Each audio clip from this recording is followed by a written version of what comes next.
শুমারি কর্মীকে সঠিক তথ্য দিয়ে সহযোগিতা করুন। অর্থনৈতিক শুমারিতে তথ্য দিন।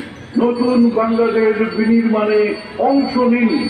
প্রচারে বাংলাদেশ পরিসংখ্যান ব্যুরো, পরিসংখ্যান ও তথ্য ব্যবস্থাপনা বিভাগ, পরিকল্পনা মন্ত্রণালয়।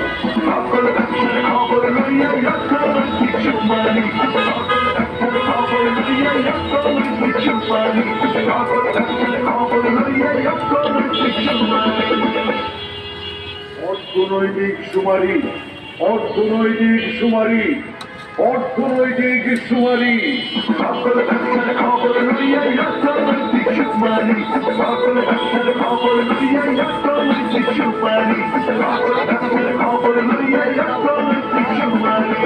প্রিয় এলাকাবাসী, 10 থেকে 26 ডিসেম্বর 2024 তারিখ পর্যন্ত